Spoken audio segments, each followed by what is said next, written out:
Hey 7th grade, here's a video to help you finish setting up your math journal. So if you look at the cover here, I have a lot of magazine clippings. I even have some rhinestones, some glitter. I have some 3 or 2D different little sticker things on here to make my book special. The biggest thing on here and the most important thing is that your name and math journal is on here in 7th grade. Make sure that's on the book. I want you to get very creative with your cover. It should have words and images that reflect you and your personality. It should be a book that you love. So if you're at home and you're looking to make your cover in school next week when we have our cover day, please bring in some magazines that you have at home that maybe have images that you prefer. Inside the cover in the front, you have 2 envelopes. This was taken from a large envelope that was cut in half. Once it was cut in half, I stapled the ends. That way, when I put things in here, nothing falls out. You can even use tape right here to reinforce it. Once that happens, make sure you glue it down in the back and that you can put things in it. So the flap should be on this side. There's 2 folders here for 2 reasons. One, there's the extra stuff folder, and the other says my headphones. The extra stuff folder is going to be useful when we do interactive notebook things and you don't get to finish it and you may have to finish it for homework. Instead of throwing it in your folder, you can put the extra little pieces in here. This folder here is going to be used for your earbuds. In this class, we always need earbuds. So instead of carrying them in your bag and looking for them, if you put it in this little pocket, it'll be easier to find them during class, okay? Get creative with the page. Notice I have little butterflies and arrows, storage for my things. This is my personal book, and you should use yours as your personal book. This may be a book used for your high school interviews. Across from the cover, I have Math Class Rubric. This is glued in here. Somewhere on this page, you will need to write, if you misplace your notebook, your grade will be affected. Write that there, highlight it, and make sure you have it there so you can remember that this book is very important. It's a part of your grade in this class, okay? I'll come back to that little glitter string later. The following page and the following 2 pages will be your table of contents. So on the page to your left, the title says Table of Contents. Using the margins here, there's a margin here, which is that pink line. There's another very faint pink line here. You're going to use that first one and you're going to title that date. In the center is your topic, and on the end is your page. Notice that the date and page sections are very small. The lines extend all the way to the bottom of the page. They're small because your date is small and the page is only going to be 1, 2, or 3. The topic is where you're going to have to write more. So leave a lot of space in the center for the topic. On the other side, this is just a continuation from this page. So when you run out of space here, this is all filled up. Same thing, date, topic, and page. You can put arrows here, and you can also put the word continue if you prefer. The page behind the table of contents should be your syllabus. Your syllabus is here so you can refer to it whenever you need to contact your teachers, check for supplies, or if you have any questions about grading the class in general, and then the math units we're covering. Across from the syllabus page, you have the Conferring with Students page. This is your math journal conference page. We will talk about this, but in the meantime, feel free to read about this. This is just to let you know how your teacher is going to be paying attention to this notebook. What is she looking for? Your goal is to always get all your checks in the always column. Because if you got checks in the always column, that means you're doing very well.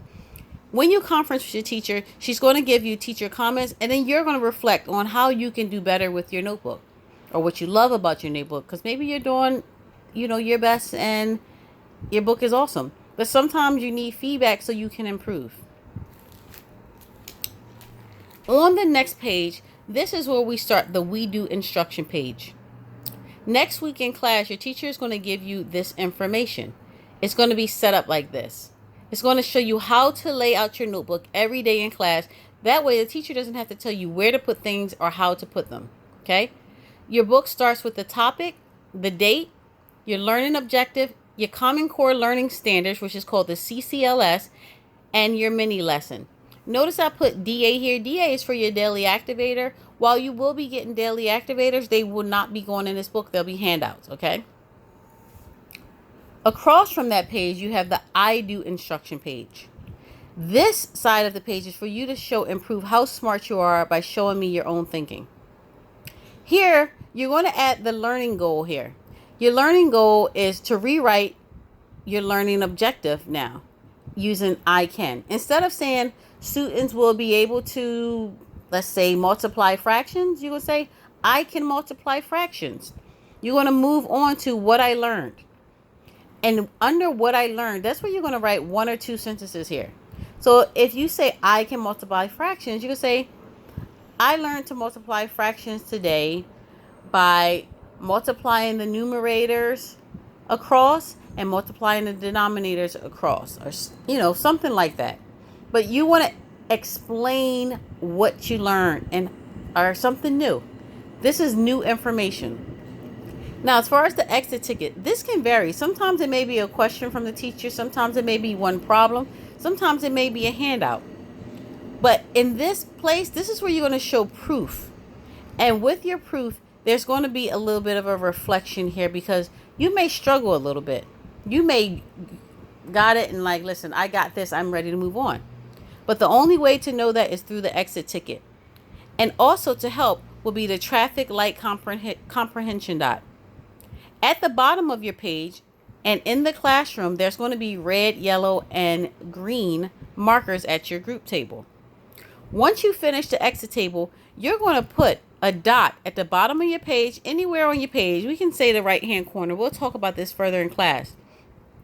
That dot is to quickly help your teacher walk around and see how you feel about the work. If you have green, it means that you completely understood and completed the work without any problem. If you have yellow, it means you understood some of the work and completed the work with a few problems. And if you have red, you found it difficult to understand and complete.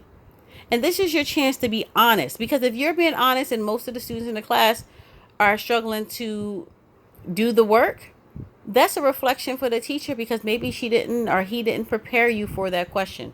And that would give you some time for some more practice work before the next test.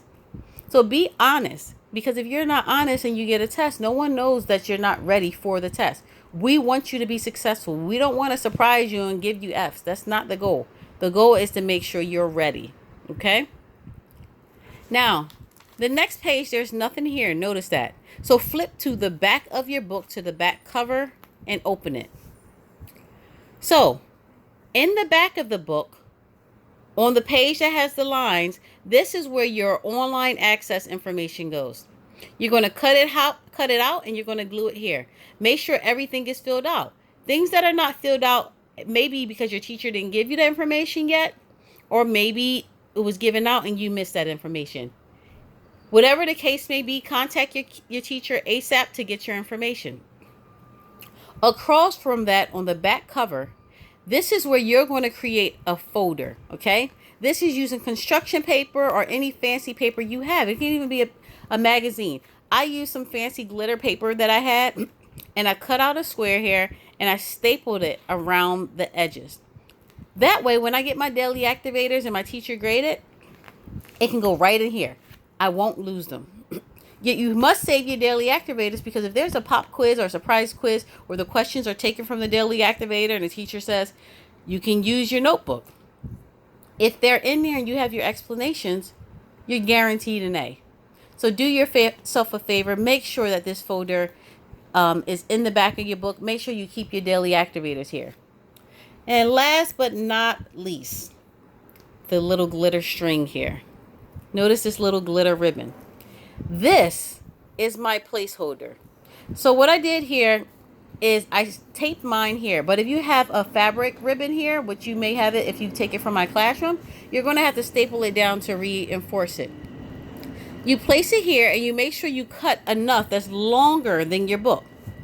So when you're in your book, and let's say we're working on lesson 13, you can take this, put it right here, and close your book so that can keep your place. So next time when we have class, you can easily find the next empty page in your book.